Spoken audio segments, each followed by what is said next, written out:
get us started. And yeah, welcome again, everyone. And we are very happy to have you here and excited to hear about the speaker experiences that they will share with us in a bit. And I invite you to say hi in the chat, to share your name, your organization, location. And yeah, I'm going to explain some logistics on the next slide.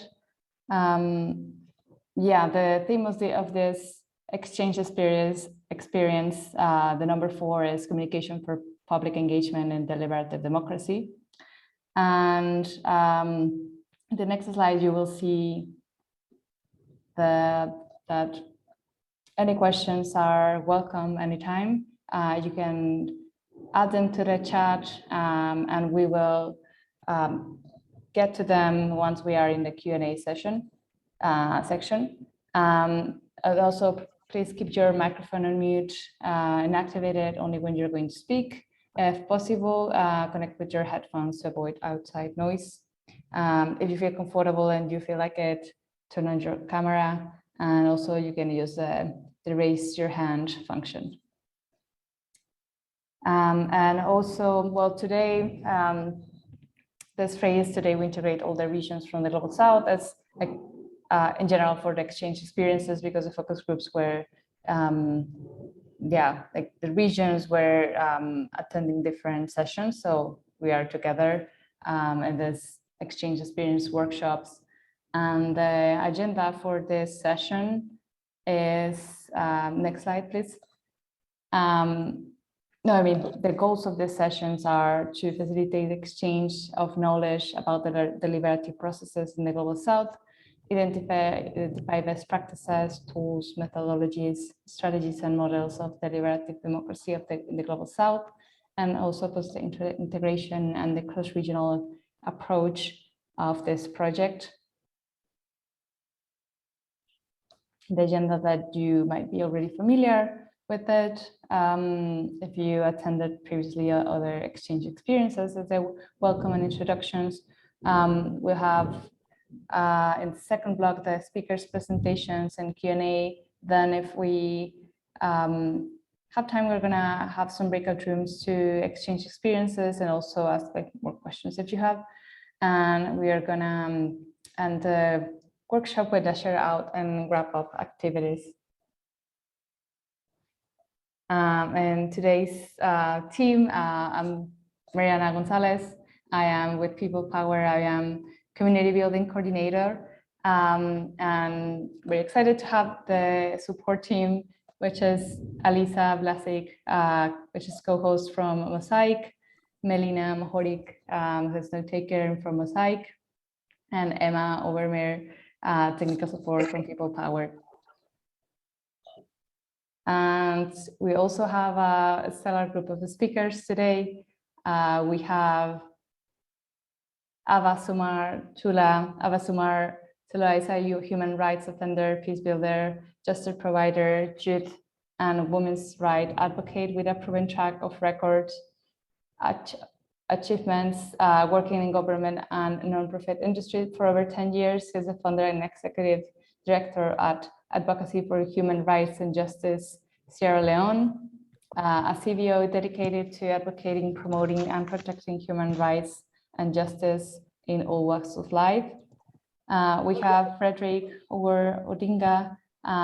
Frederick is a result-driven project management specialist with 13 years experience in program design, implementation, capacity building, monitoring and evaluation, evidence-based advocacy and influence, partnership and networking and research. Frederick has successfully led a number of projects in different contexts to improve education of children with disabilities, rights and accountability to persons with disabilities, creating better life for those in fragile settings for inclusion through peace development initiatives, as well as monitoring and evaluation focal point in various organizations. We also have Greta Rios, who is not present in the event because it's also 3 a.m. for her. but she sent us a video. Greta is the founder of Olin, a Mexican NGO that works for a version of Mexico where the rule of law is the only rule. Greta has led Olin for more than 10 years. She is a recognized practitioner and advocate for participatory budgeting and direct democracy in general. She has participated in several national and international conferences and publications related to this topic. And she is part of the Ashoka Global Network and Global Entrepreneurs, the BMW Foundation. She is also part of the PV Practitioner Board of People Power. She's co-chair with Alisa. And now I'll pass the mic to Avas for his presentation. So the floor is yours, Avas. Oh no, wait, I'm sorry. We have a warm-up activity before. So yeah, we have a quick and fun activity that you might already know. So we invite you to share your name, your city and country, and add on the link that we will share in the chat. If we could visit a city, your city, where would you first take us? So I'm gonna quickly share screen and show you how to add your location.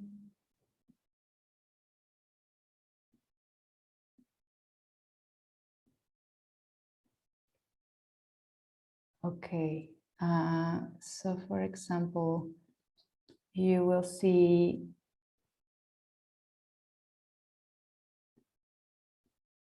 kind of pink red circle on your right side with a plus symbol, and you will click there. You will search your city or the place that you would like to take us.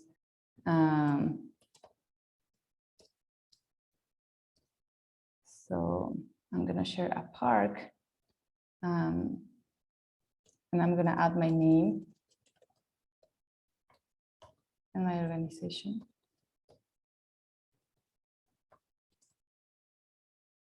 So for example, once you add that information, you will see a pin with your information, and yeah, this is it's a park in my city that is like, it's pretty nice. So yeah, I see that some people already added their pins. So very curious to hear about Skopje. Ardita, yeah, you're saying the European Policy Institute. Yeah, could you tell us more? Yes, hi everyone again. I hope you can hear me.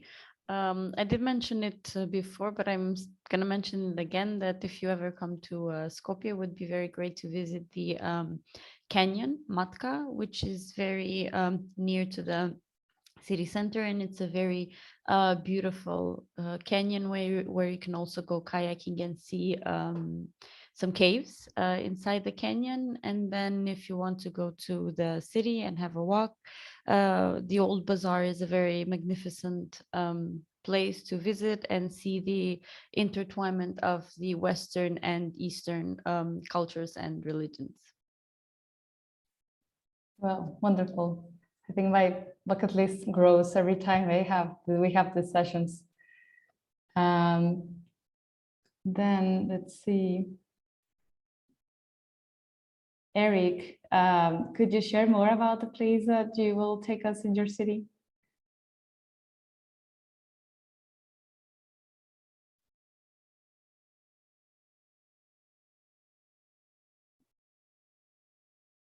Or maybe someone wants to volunteer? Eric, you need to unmute yourself. We have muted you all.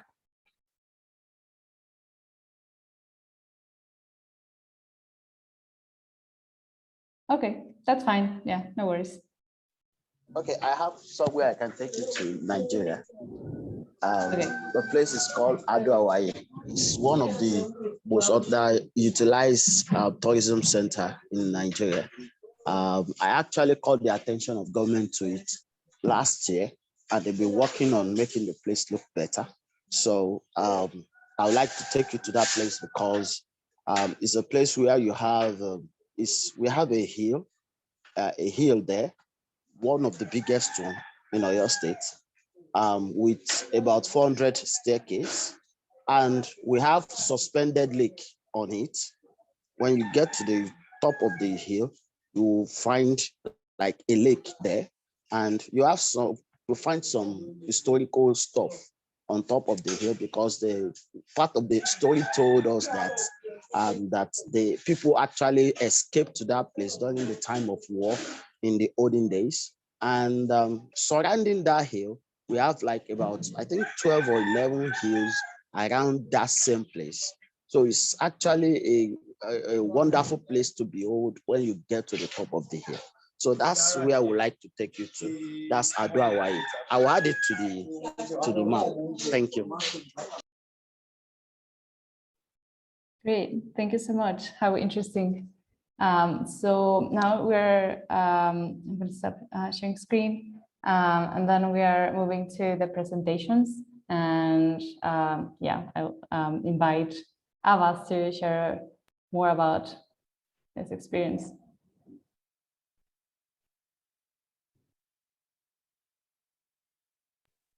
Abbas, you are on mute. If you can unmute yourself, please.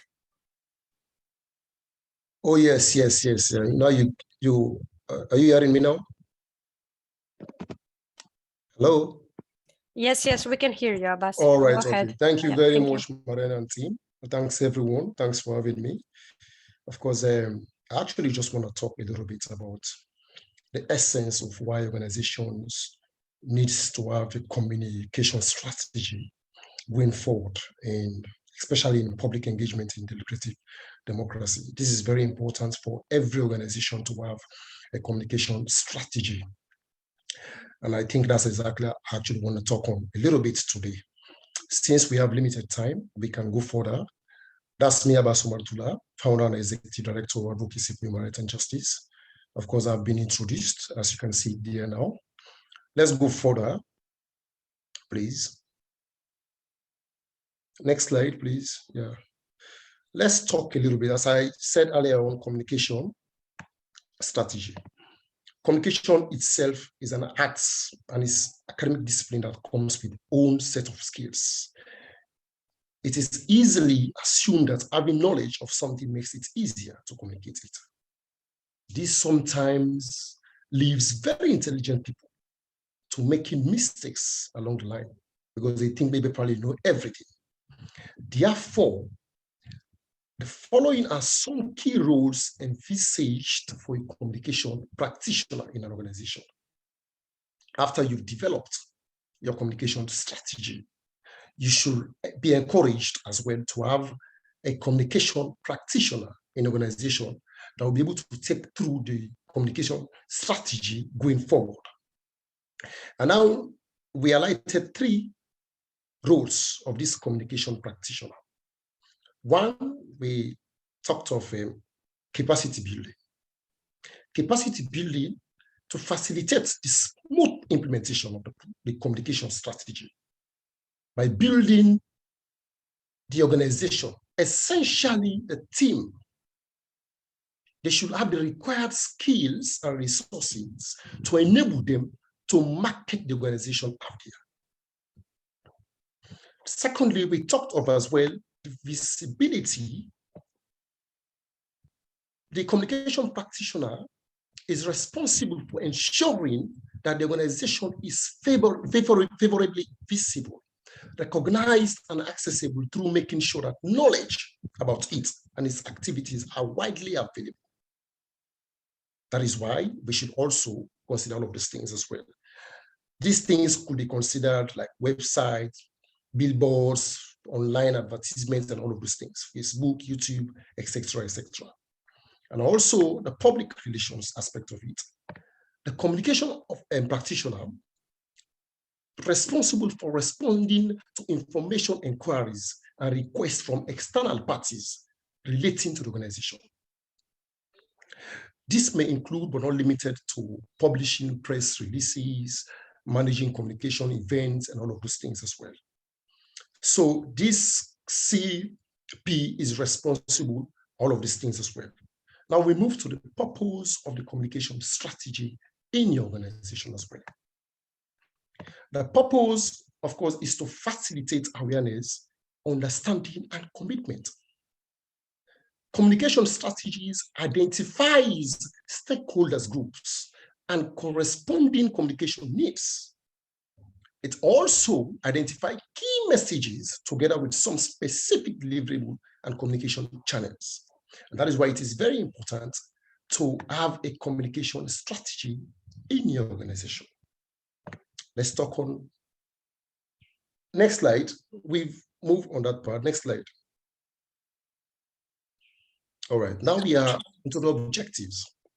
Why you should have a communication strategy as well. Some key, of course, the objectives is designed to promote the objectives of one's organization goal. Yeah, activities, strategic plan, among others. Some key objectives we highlighted are engage and communicate. Communicate. This is to proactively elevate the importance of communication, facilitate awareness, understanding, and commitment. Ensure that internal and external stakeholders understand the vision, the milestones, key activities, challenges, and opportunities of the organization. We talked on collaborate, which is also very important, is to ensure all key internal and external audiences are fully informed and engaged. Improve the management of stakeholders' expectation, including ensuring consistent dialogue with them. It is very important as well going forward with the organization to be able to collaborate with other stakeholders, key partners, so at the end of the day, you can be able to have desired outcomes. Then we talked on drive best practice here. Continuous improvement of best practice in legal empowerment service using data where possible to facilitate reflection, sharing of knowledge, and key lessons learned.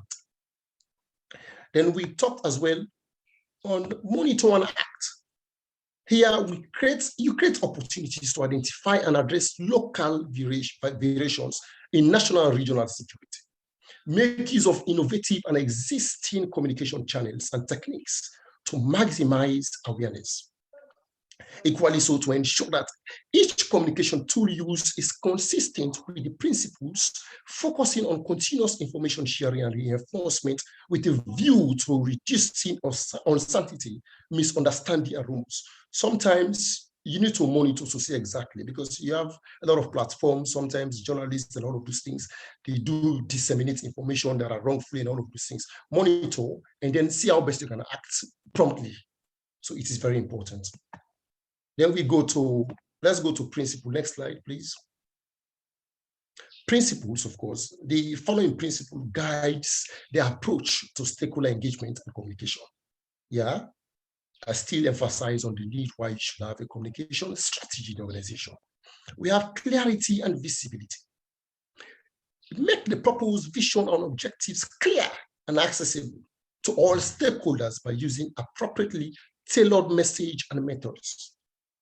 It is very important that you should also ensure that the vision of the organization, the objectives, and all of those things are clear and accessible to all stakeholders, your partners that you're working with as well, like we are doing now currently, you know. And it is important that while doing that, simplicity, precision, and conscience are employed in delivering communication. You know, there is need for jargon-free communication and without ambiguity, but clear, short message through the norm. It is very important. Like, for instance, for some of us who engage with people in communities, hard to reach area, those people sometimes don't even hear what they even talk to English, or maybe considered, because we have different local dialects here.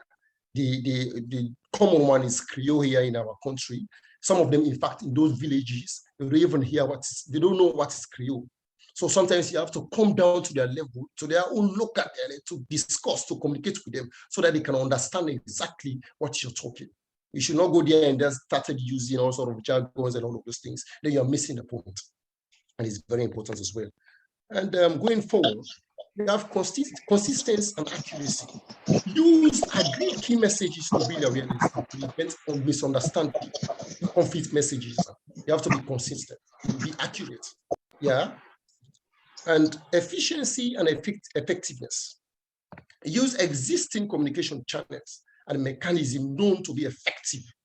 Reaching target audience information must be available when it is needed, and the right information must be provided as well. You have to be effective and efficient, you know, even in personal life and all of these things. So it is very important to take note of that. And utilization, we have engagement, genuinely involved and then collaborate with key stakeholders through multiple and two-way communication. It is essential that there is provision for feedback so that audiences can ask questions and raise concerns. Like we are doing here, and after maybe probably made my presentation, you are, at liberty to ask questions and all of these things, which is very important as well. That will put you to stand and all of that. Then we have confidentiality and neutrality. It is essential to maintain high level of confidentiality. Yeah, this is very important as well, because to some extent, you have to really be professional. There are cases you come across, you have to maintain confidentiality going forward. Then let's go next slide, please. We talked of the audience. This is why I still keep emphasizing on the need for organization to have a communication strategy, because it guides you going forward. Now we talked on the audience. This section identifies some of the key audiences that should need to be targeted. This, you plan yourself properly. We have the academic network and civil society organizations. All of these things, all of these people need to be targeted. Development partner donors, policy makers, such as authority involved, security, youth justice, all of these people need to be targeted. Local authorities, they are very important for some of us, for those of us who are working with local communities, they are very important as well going forward. Yeah. And of course, the media and public, it is very important to take into consideration. They have a very pivotal role to play in the organization and of course the work that you're doing. Next slide. The methods. Essentially, one will need to embrace a range of traditional and new methods of communication to deliver its strategic communication objectives. It is important to note that tailored message can be communicated using multiple channels and tools simultaneously. It is very important, like I said initially, that there are certain places you have to really come down to the level of the community that you're working with, right? For some of us who are working for communities, we know exactly what I'm saying here.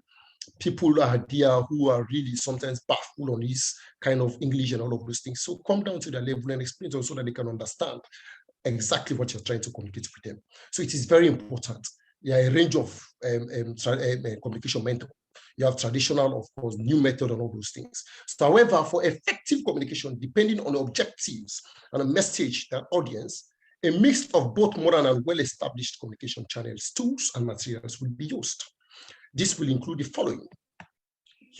We can talk of websites, establishment of websites, social media, press releases and newsletters, public relations, events and campaigns, involvement of mass media, print product, multimedia, all of those things. And posters, flyers, leaflets, which are more likely to be basic information somehow. Then also we talk on focus group discussion involving key community stakeholders, youth and young persons to explain the concepts. Like for instance, if you actually you bring along with the project in a community, you have to involve these people, explain the concept of the project and get their buy-in and full support throughout the implementation process. And also we have organized series of community meetings and dialogue sessions. All of these are very important activities. Of course, needs assessment. It is very important whenever you actually want to involve into project implementation in your community, go and meet the community first, discuss with them so they can tell you exactly what their current needs. You will not just wake up in the morning hours, go to the community and just say, okay, I bring along a project. I want to to build pumps all over. Maybe probably that's not the needs. That's not the pressing need at the moment.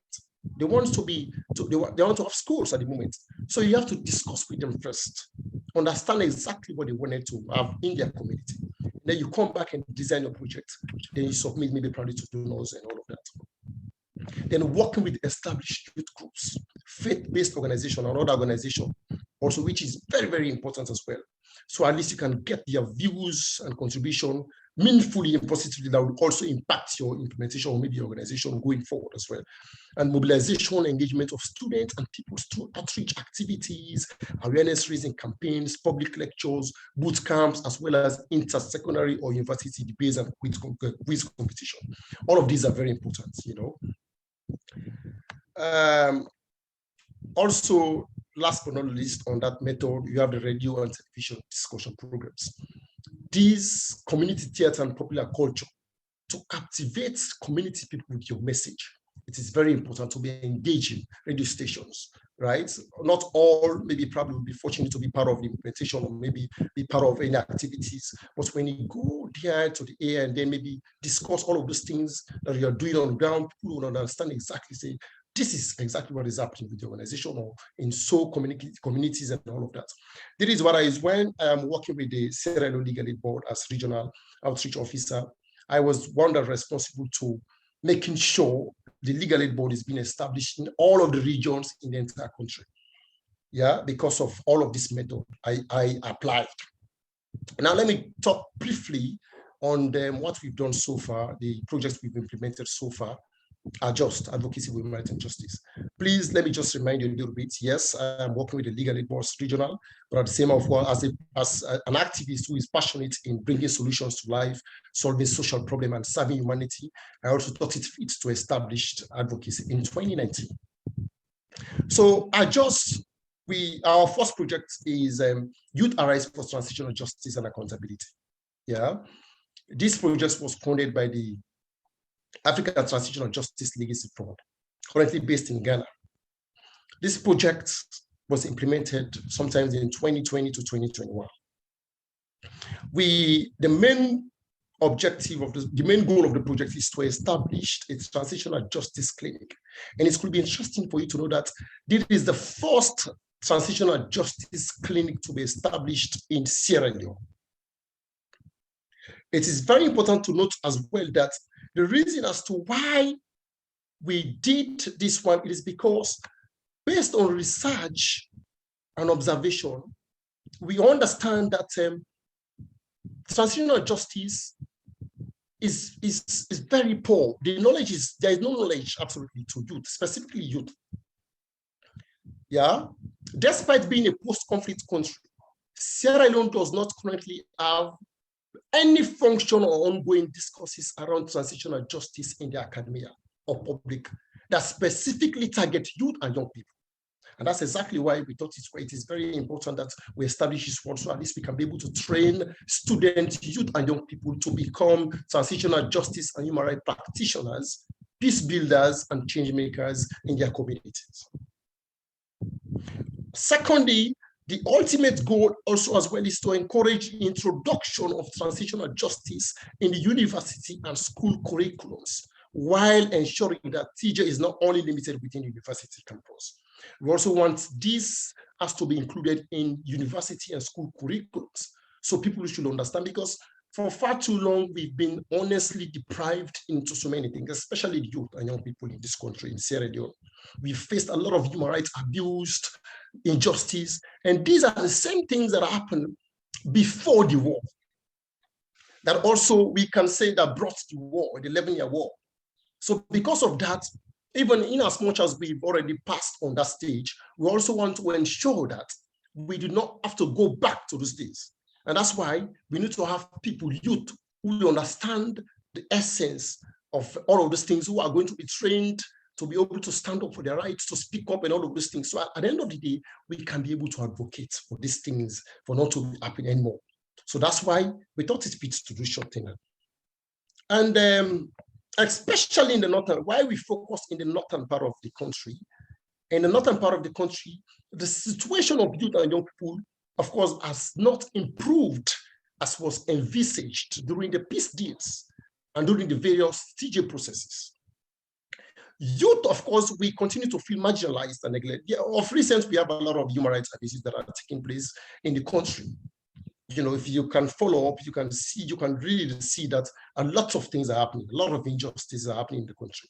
And also many of the recommendations contained in the Truth and Reconciliation Commission report aimed at improving the lives and socio-economic and political conditions of youth in the country remain unimplemented. We are not seeing anything like that. So it is very important to making sure that we also educate. We have that kind of educational thing in universities. And the activities of the clinic, we have human rights on campus, clinical education on human rights mechanism, advocacy on human rights concerns of students on campus, mobilization of students through outreach activities. We have human rights monitoring, documentation, and reporting. Here, the clinic itself work with ATGLF grantees, myself and other grantees, and as well credible NGOs to monitor, document, and collate human rights violations and abuses in and outside university campus. Because the clinic is housed currently at the Annesberg Ruba University of Science and Technology. And currently we have 50 clinic members based in the campus, students, 30 female and 20 male. And as well, we do not only limited there as well, we also ensured that we established TJ clinics in 5 attire bases. Attire bases are places of convergence of different youth coming together. So we use the opportunity also as well to establish these clinics as clubs in those attire bases. So we have 5 attire youth TJ clinics that are established in those attire bases. And each base recruited 10 membership that are steering that club going forward. So lastly, I would also want to touch a little bit on the current projects we are implementing, and that is being funded by the United Peace Building Fund through the Youth Partnership for Peace and Development and CODID as well. The project itself is inclusive conflict prevention and peace building. Yeah, but before proceed, let me just, if you can see the photos here, the Youth Arise Transitional Justice photos. You can see the first one is the day we signed the MOU, the Memorandum of Understanding with the Annesberg University of Science and Technology. In attendance, you can see me, of course, by the far back. You have the Dean of Faculty, you have the Dean of Campus as well, and of course, students and lecturers as well. And the other one, you can see the students at the Annesberg University of Science at the auditorium, you know, so that's that currently. So let me just take you through now the last one, which is the current project we are implementing, which is being funded by the African Transition, by the United Peace Building Fund, a project of the Inclusive Conflict Prevention and Peace Building Project. We've realized that a lot of youth are being sidelined when it's coming to decision-making processes as well. So what we are doing now, our own project is a small grant project actually. So we focus on increasing and strengthening youth and young people participation in governance and decision-making processes. So far, we've trained 50 youth on basic leadership and their roles and responsibility in their communities. Equally so,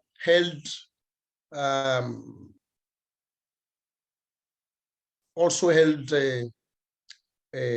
charts way forward with community stakeholders, the district council chairman, the chiefdom council chairman as well, to see exactly the need and the essence for them to be having youth in part of their programs, decision-making processes in governance as well. So far, this is what Adjust is currently doing. Because of time, I would stop here and encourage questions, comments, clarifications, and all of that. Thank you for listening. Abba Sumartula once again. Thank you. Great. Thank you so much, Avas, for sharing all the different pieces that make a communication strategy effective and the various objectives that you can achieve through a good communication strategy, also for sharing more about the clinics that you have worked on Sierra Leone, which are currently providing tools to students to, kind of. Yes, please, just to emphasize on that a little bit, please. Please, also actually wants to encourage that all organizations to please be having that. It is very important. It guides you through the communication strategy. It guides you through the process. And some of the things also we advocate and secure bail for detainees and suspecting cells, juveniles and young persons in conflict law. Mediate land, family and child maintenance cases through means of alternative dispute resolution mechanism as well. Advocate for the well-being and speedy trials of detainees, of inmates in correctional center as well, because this is very important. And why we are using the ADR as well, ADR is very important. And I would also want to encourage organizations to be having a kind of a method also going forward. The alternative dispute resolution, it is very important. For some cases, you realize that they are not worth it to be charged to court. Yeah. So because of that, what you're going to do, you call on the complainant and maybe the suspect, bring them together, see exactly how best you can mediate together to have a desired result. With this alternative dispute resolution, we've mediated over 2,000 cases, land, debt, family, and child maintenance cases. They are now productive. So you find at the end of the day, you decongest the prisons as well. Because there are a lot of people who are behind bars, who are in prisons, who are innocent of certain crimes. And the police here in our country, specifically in Africa, most of them sometimes because maybe they are demanding for something at the end of the day, because you fail to give them, they may be prompted to charge the matter to court. So we face a lot of injustices, we face a lot of human rights abuse and all of those things. But it's very important also as well to use the ADR method, the alternative dispute resolution mechanism method going forward. It helps a lot. It has helped over the years and it continues helping us. Thank you once again. Thank you, Avas, again. And now I would like to invite Fredrik to take the floor. Also a reminder that you can add questions to the chat and we will get to the Q&A after the speakers' presentations. Yeah, I'm sorry for that. And thanks, Abbas, for that presentation as a precursor to my presentation. And thanks, Mariam, I guess, Mariana. I'm going to share about how we use communication channel to ensure to enable public engagement. And before that, just let me say that I work for Africa's Voices Foundation, and it's an organization that seek at providing platform for citizen engagement.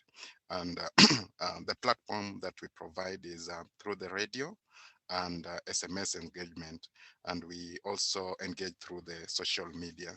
So those are some of the areas that we've developed experience on, and I just wanted to share that. So my presentation will be on interactive radio, social media, and SMS methodology as a tool of communication for public engagement in deliberative democracy. Next slide. Yeah, I think this is supported by an enabling environment, and we've been working mostly in Kenya and part of Somali. And if I look at the context in Kenya, you will realize that there are a number of research that have been done that really state that more adult population in Kenya actually use radio, about 98%, which is almost all adults in Kenya actually have access to radio. 97% of adults in Kenya have access to mobile phone. 81% have access to TV, and then 51% have access to internet. So the question was, how can we be able to leverage on these opportunities that are being provided by the media to enable citizen engagement.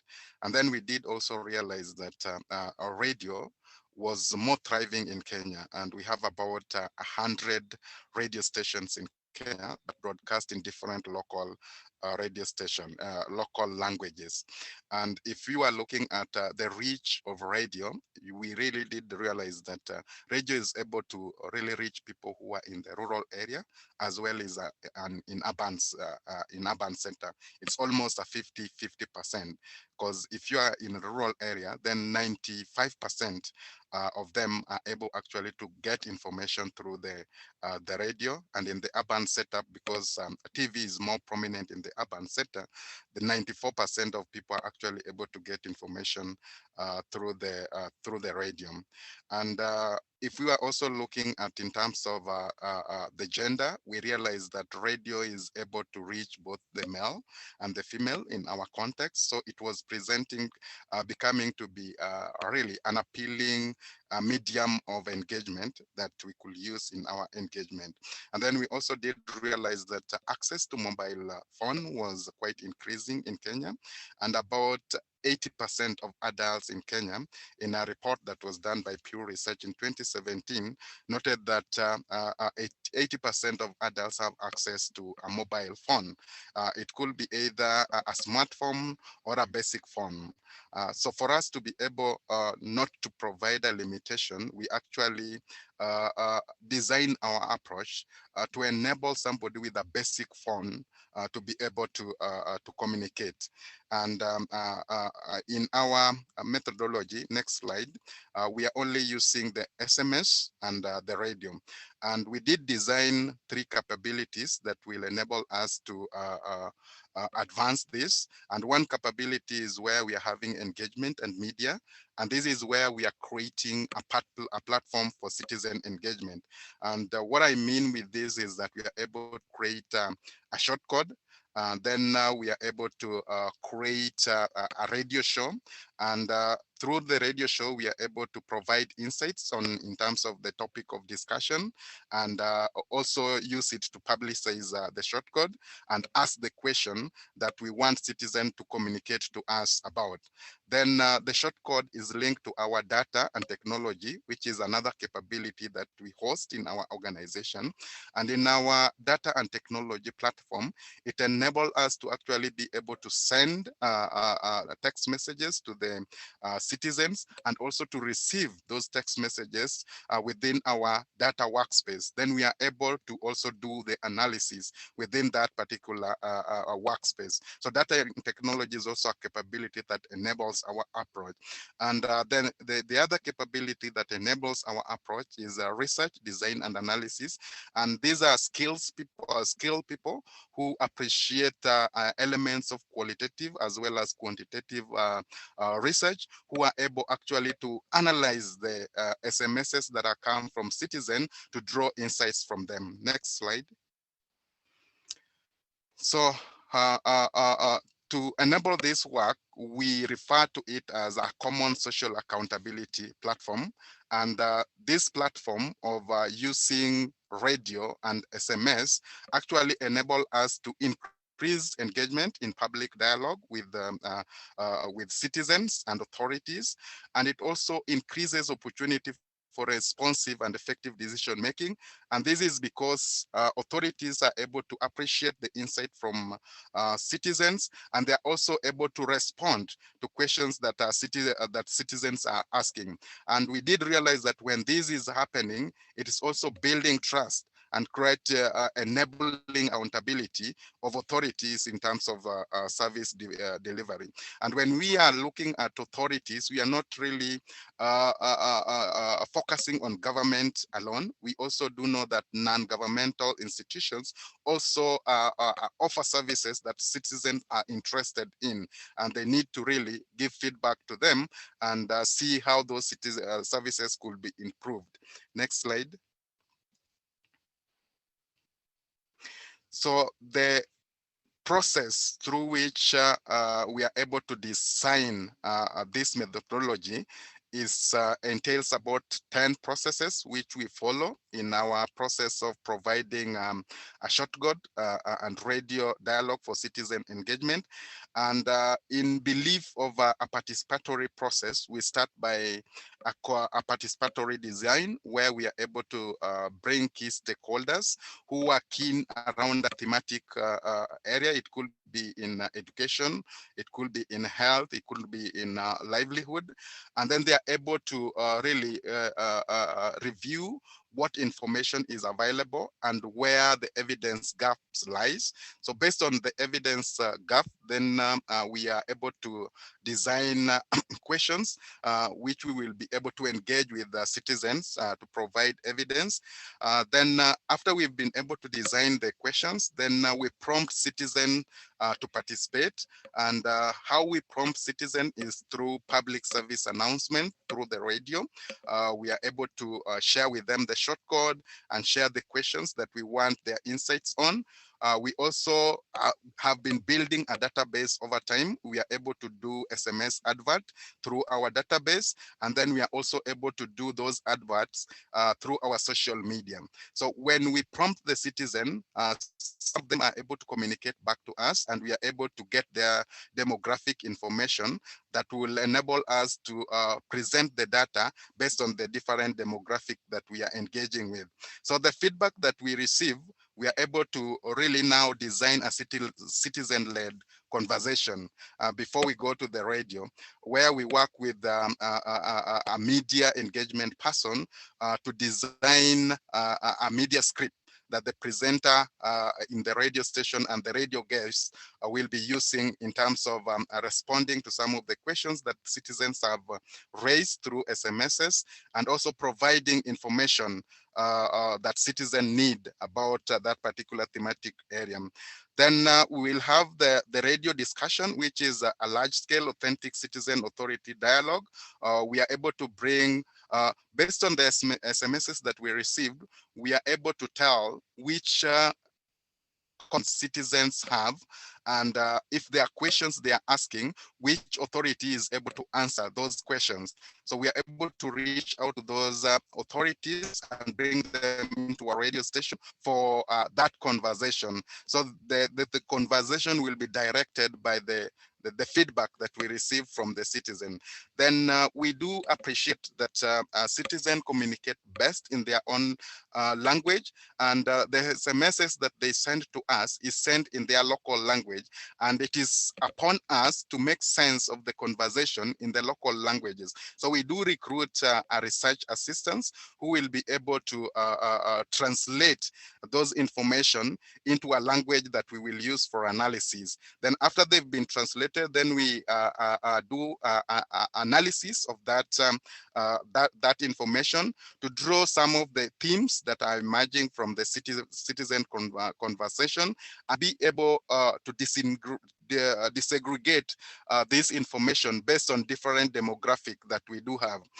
By analyzing this data, we will have developed an evidence that now citizens can use to actually engage with authorities for an action to really transform the social life within their community. So once this has been used, then we are able to feedback to the community in terms of closing the loop. We ask them a question around how they feel about the process. We are able to analyze that that data and share with them back the key finding of the process of engagement.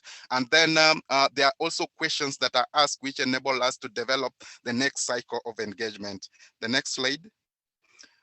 So this initiative has its strength, and in terms of the unique strength that we draw from this approach is one that people are able to communicate in their language that they understand better, and that really increases the authenticity that people engage with in a dialogue. And it also promotes dialogue among people.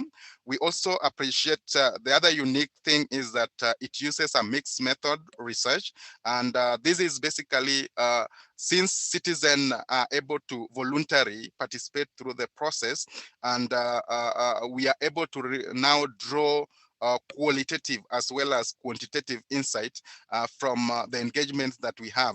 And that is really well presented in our data.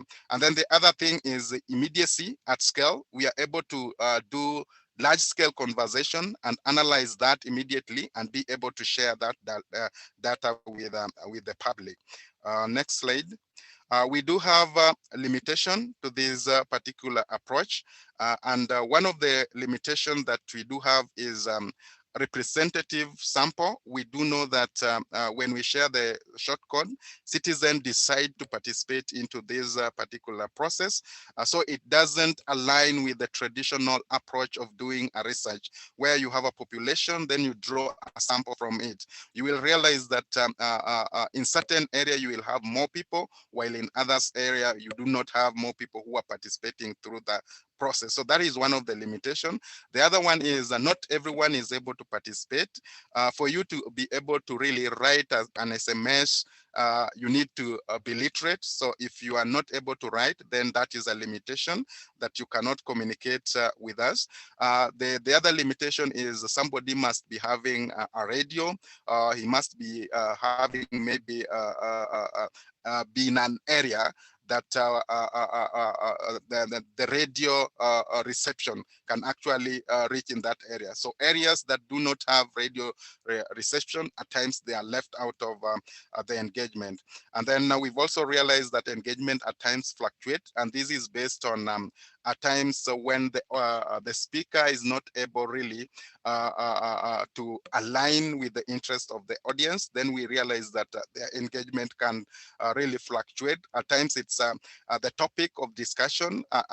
If the topic is quite complex and the citizens are not quite understanding, then the engagement fluctuate. At times it is about sensitivity of the topic.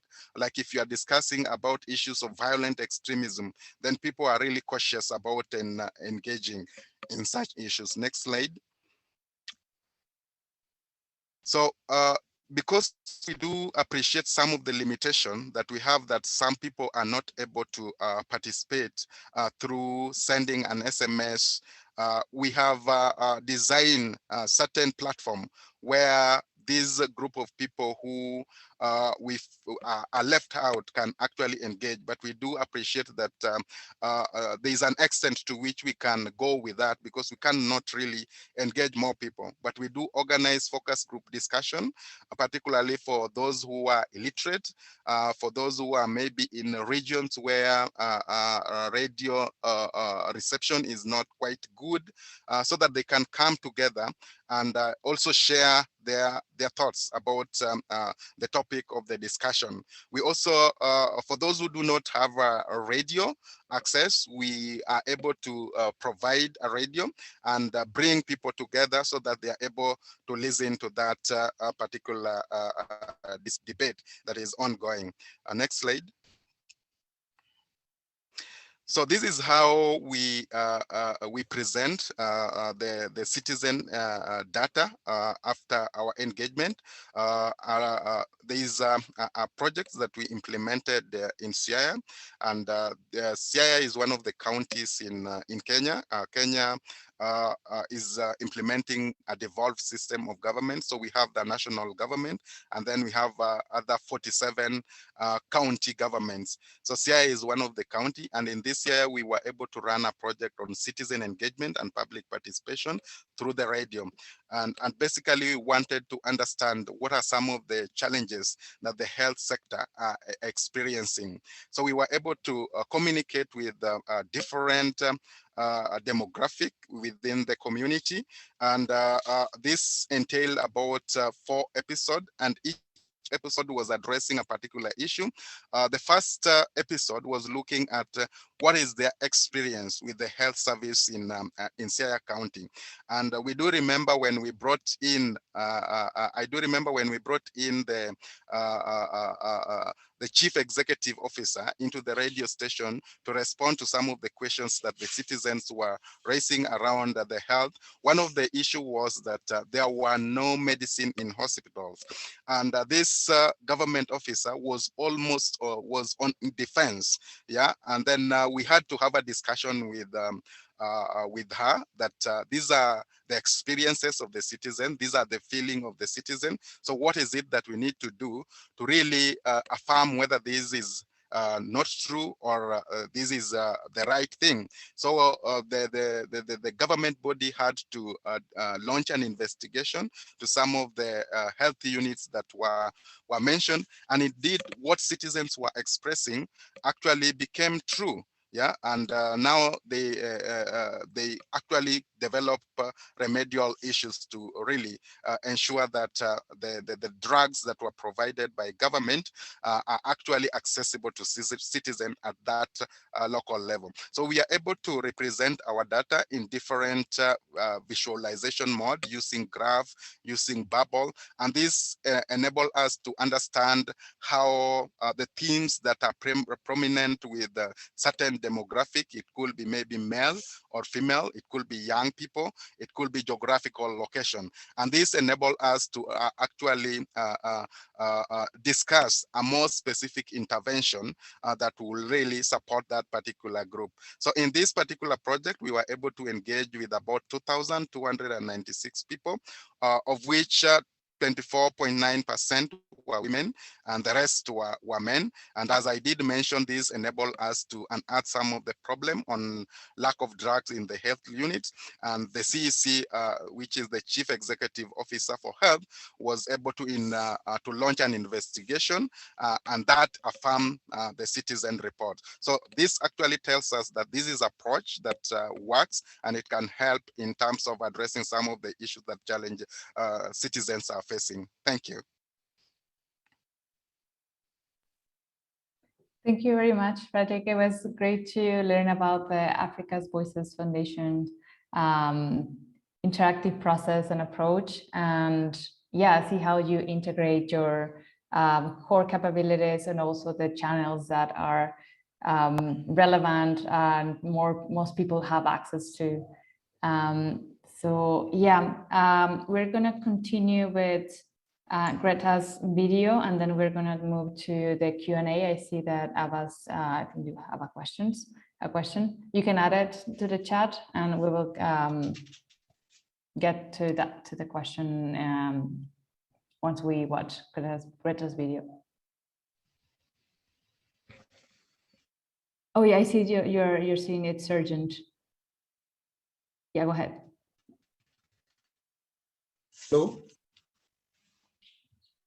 Yes, Abbas? Yes, my computer is about to switch off. I told earlier we have problem with electricity. There is no light currently, filling stations everywhere, no fuel and everything. So I just have maybe something like 5% with my computer and my laptop. And I'm just thinking if I have any questions to answer them before it goes off or whatever. That's why. Okay, I see. Yes, please. Yeah, do people have questions? Yes, please. For Abbas?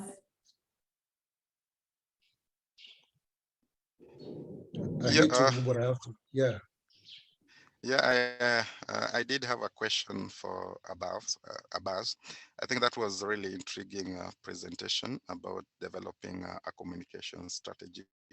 And you also did mention some of the value that you could draw from designing a communication strategy for your project. And I just wanted to see if there were value that you could attribute to some of the projects you mentioned as a result of developing a communication strategy. How was communication strategy helpful for them? Youth Arise for transitional justice and accessibility project, and inclusive and conflict prevention and peace building project that you mentioned. Yes, briefly on that, some of the method we use, like I said initially, for a successful implementation of the project, we ensure that a significant number of female students were recruited into the clinic. And of course, before recruiting them, we ensure that we send out recruitment. We recruited them from we called them for interviews. And because for it to be inclusive, we did not only limited for just one department to be part of the clinic. Hence the reason why all of the departments, we communicated with all of them to be part of the clinic. They applied, we shortlisted, and they were interviewed for them to be part of it. Secondly, additionally, we also organized a boot camp of 50 participants, yeah, as well as a public lecture event of 200 guest participants was organized. So these are methods we used to communicate, to ensure. And also our third approach as well, we engage radio stations and television stations. During the signing of memorandum of understanding, we invited as well even the national television station, yeah, and also the launching of the program as well. We invited the Human Rights Commission, commissioners, we invited the Legal Aid Board executive directors, and a lot of dignitaries. We are part of the process as well. So all of these as well, they are all methods to ensuring that the message is being passed on the right channel. I don't know if that's exactly what you're asking over. So that's what we did. And also for the UNPBF project, we ensure first before applying, we went to the community and do what we call needs assessment. The needs assessment where we engage the community people for us to know exactly their needs, what is bothering them. That is how we resulted to having the ideology that, yes, of course, they needed to be part of, they have been marginalized over the years, and they needed to be part of decision-making processes going forward. Yeah. So that's what we did. And then we came back and designed our project, sent it, and it was approved. So we then collaborate with them, with other stakeholders, and the project is being implemented at the end of the day. So that's that.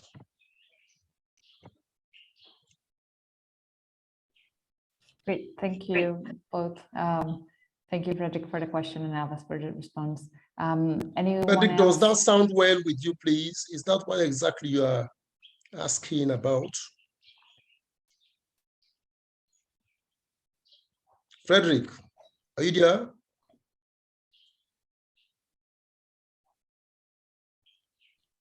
Take unmute. But I think for time reasons, we all right. We'll need to move. So any other person, please? Yes. Because I'll be leaving at any time from now. I'm gonna miss my family so much. You know, I hate to go, but I have to. This is the problem we have now. There is no light all over the country. Fuel shortage everywhere.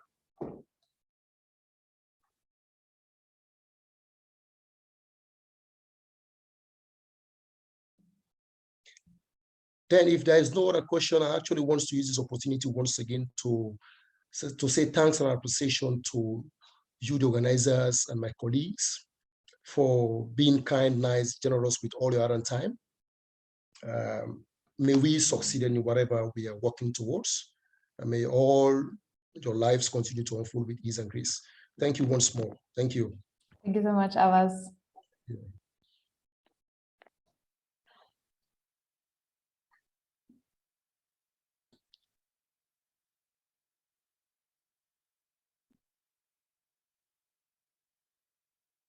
Hi, this is Greta Rios. I am calling from Mexico City. I am the president of an organization that's called All-In ACE.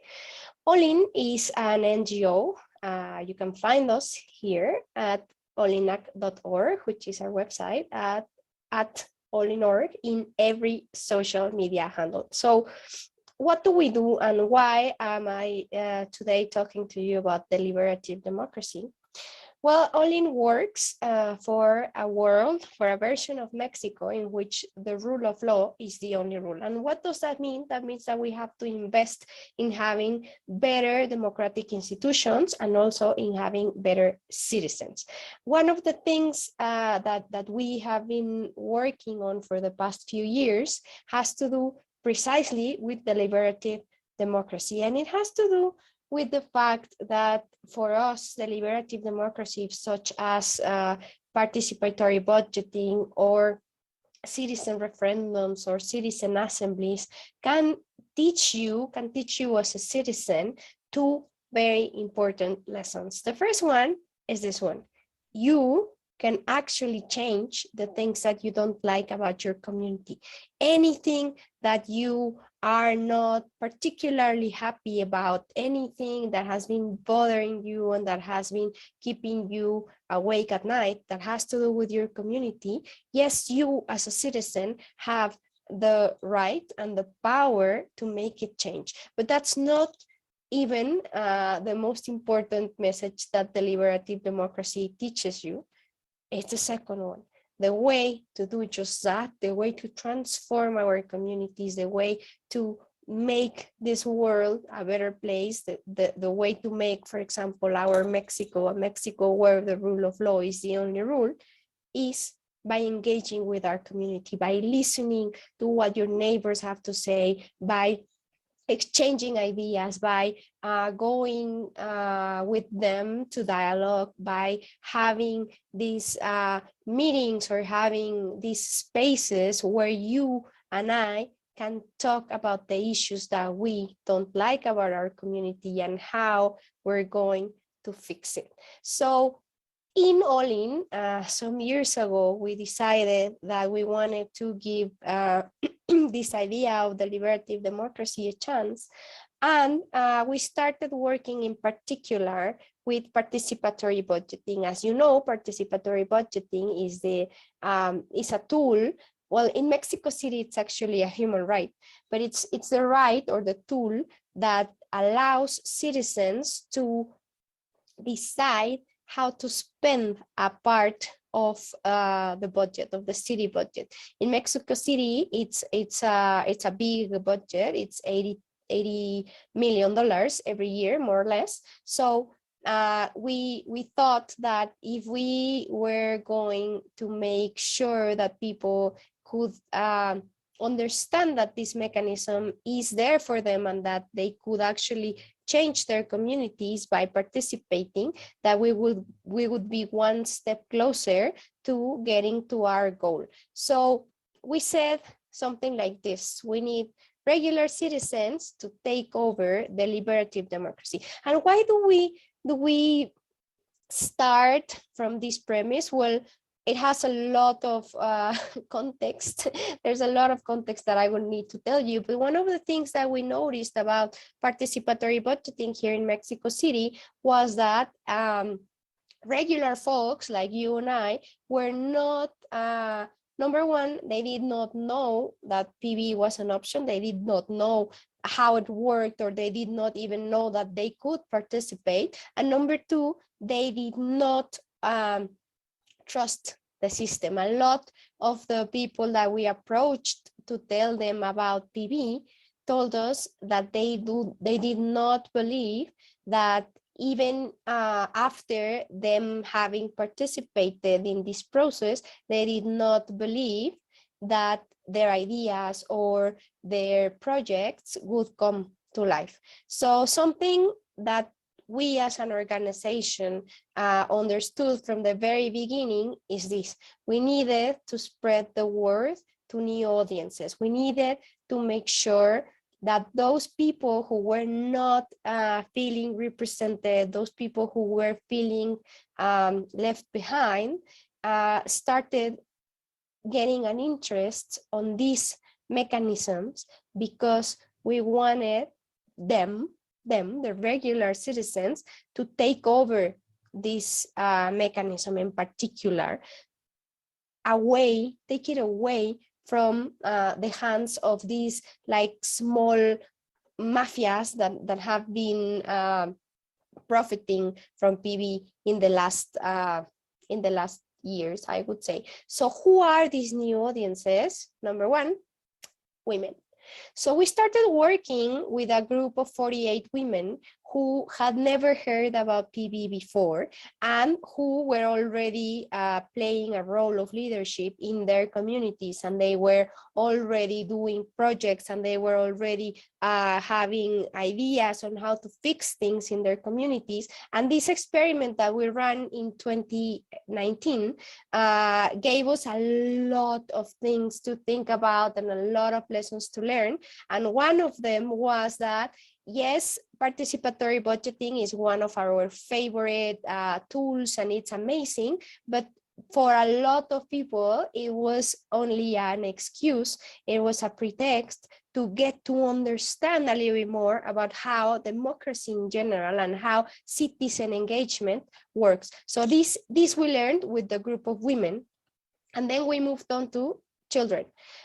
Something that's really amazing about PV in Mexico City is that you can propose a project to PV in Mexico City regardless of your age. So if you are a kid, if you're a school kid, for example, you can present a project with your classmates or individually, even though you will not be able to vote for the project, but you have a voice and you have a say in how your community can change. And this was something that helped us engage not only the children, but their community, their families, their schools. And now we have these clusters of people who believe in participatory budgeting and deliberative democracy through having the children in their community have access to this mechanism and have a voice in the mechanism. And that is something that we have been doing for years, and that has given us like amazing results. Another audience that we needed to reach were activists. And what am I talking about? What am I referring to when I say activists? Well, I mean people who already are fighting for a cause, be it the environment or be it human rights or be it whatever cause that is in your heart. If you are already fighting for a cause and you live in Mexico City and you have actions in Mexico City, then deliberative democracy is for you, because you already know a lot of the things that you want to say. You already know, you already have channels, you already have everything, but it's not so easy, for example, for activists to get funding. Well, through PV, our thesis was that if we could teach activists and members of NGOs who already are doing things for the city, if we could teach them how to access funds from the participatory budgeting mechanism in Mexico City, then we would totally propel their initiatives. So how did we do this? How did we reach them? Because of course, it's not like it was easy, just like posting a call and people would come, right? So we used a lot of posts in social media, but not only like Facebook posts. We went through the very, very hard mission of creating content that was really, really tailor-made. So we created infographics, we had live streams, we used this, well, at the time it was a very new tool that was called Twitter Spaces. We even went to like, maybe not so modern resources. We went to radio stations, and we wanted to spread the word that if you had a cause, if you were fighting for something already in Mexico City, then you were eligible for coming to our workshops and learning about how to use PV and how, in particular, how to get funding for your projects through PV. So what happened? What were the results? Well, we got more than 359 people trained in 2021 and 2022. When I say more than, I mean we trained 354 people who belonged to NGOs and who describe themselves as being activists for a cause, plus around 120 children in schools that decided to participate.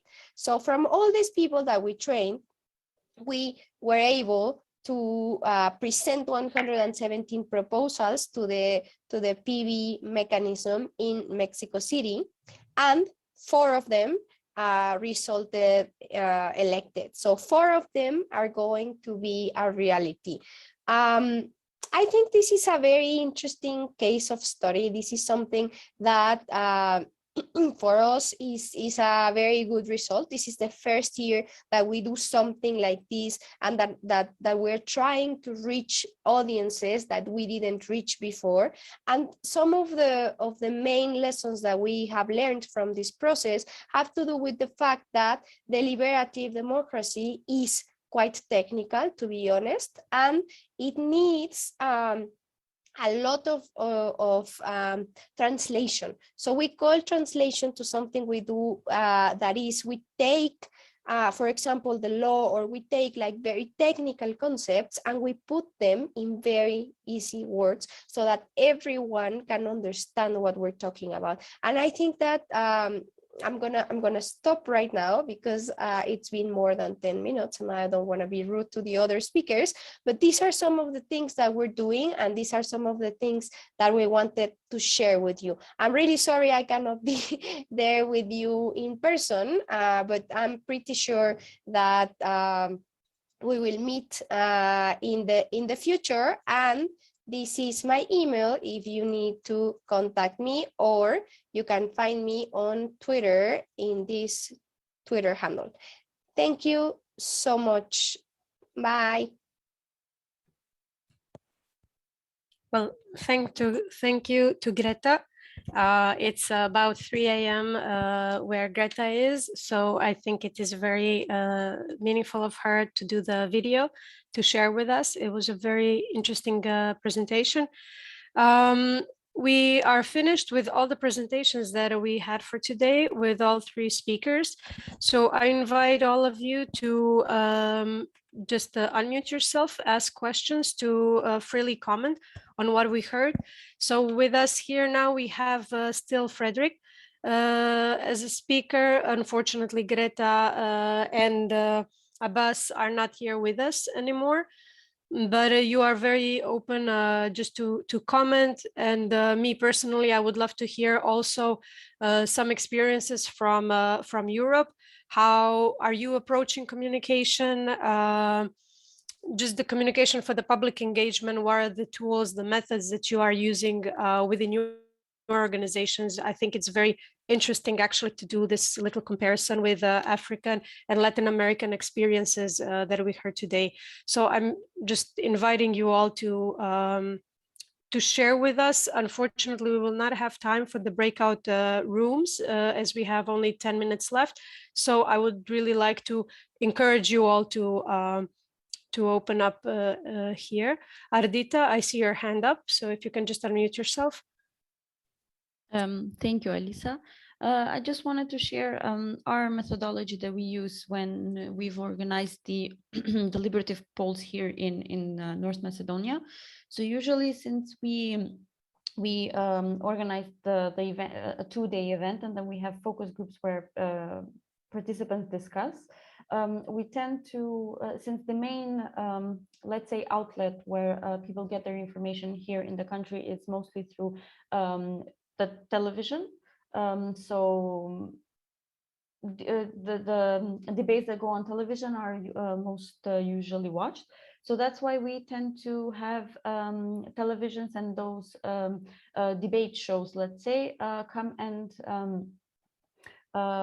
be part of the panel. So for example, we have this one television outlet that is the most watched television outlet in Macedonian language, and then we have one that is either in Albanian language or in both languages.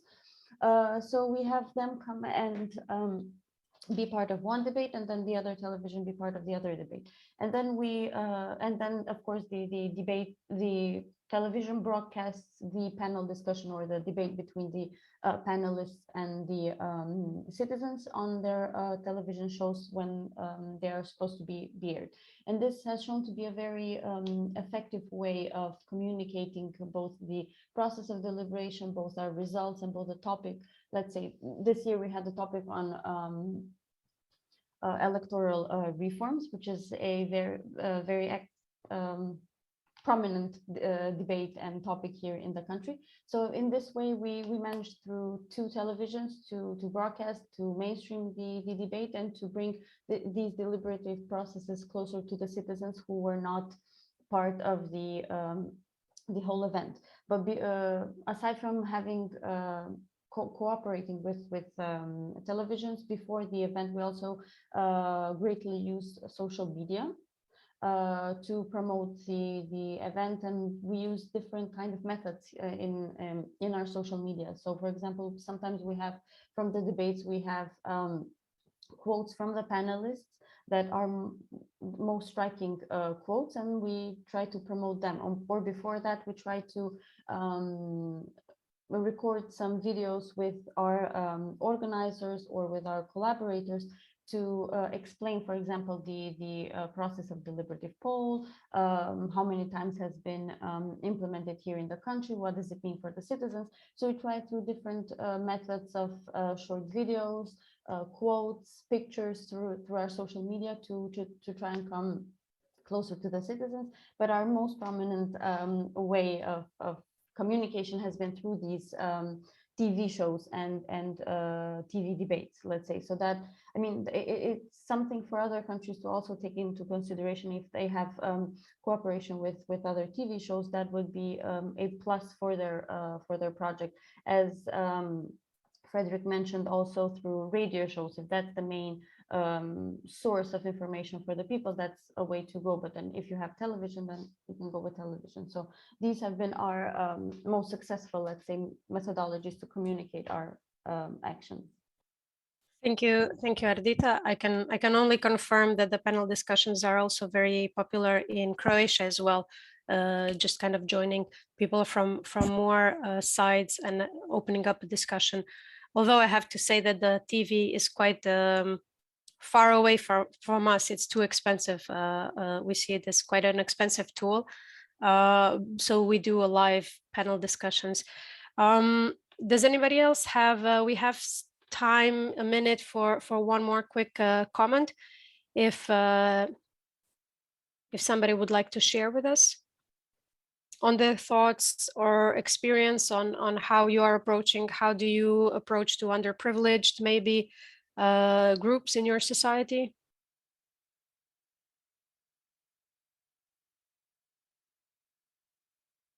Okay, well, in that case, I would like to, yes. Sorry. Yes. Yes. Good morning. Hi, Ali. Good Sabo, morning, everyone. just go ahead, introduce yourself and just go ahead. My name is Ali Sabo. I work with Center for Information Technology and Development, CITAT, here in Nigeria. I say my name is Ali Sabo. I work with CITAT in Nigeria. One of the way that we used to engage with people at the grassroots level is by engaging with them directly. For example, we used to organize a town hall meeting with the community people in order to hear their views and what is their problem. Then we can give them some training, especially on the area of advocacy, so that together with the community people, we can engage with the government official to ensure that their needs are being met. For example, last year there's this problem that we work on the issue of water scarcity in one of the community in Kano State, which is called which is called country local governments. So we go to the community, we engage some other media organizations like BBC, like Adeo Radio and other media radios in the Kano state. We go to the community, we look at the issues of the community, then we come back and strategize, then we amplify the voice of the community. Then later on, we collaborate with the community and also paid advocacy visit to some of the politicians in the community. One of the outcomes of that activity was the federal government of Nigeria, under the Federal Ministry of Water Resources, constructed a borehole to those communities, over 200 boreholes. So this is the way, some of the ways we engage with the community, with people at the grassroots. Thank you. Thank you so much. Really, really interesting in how just to kind of approach and get this grassroots communication open. Well, having only about 3 minutes till the end, I'm just being conscious of the time. If there are no other comments, then I would like to invite Mariana. Let me just check. Marcela, I see you unmuted yourself.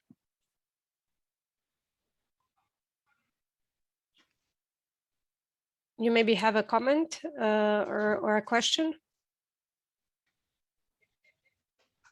Yeah, I was wondering about that too, because the microphone symbol is not appearing. So I don't know if, if it's like, Maybe it was, maybe it was connected. yes.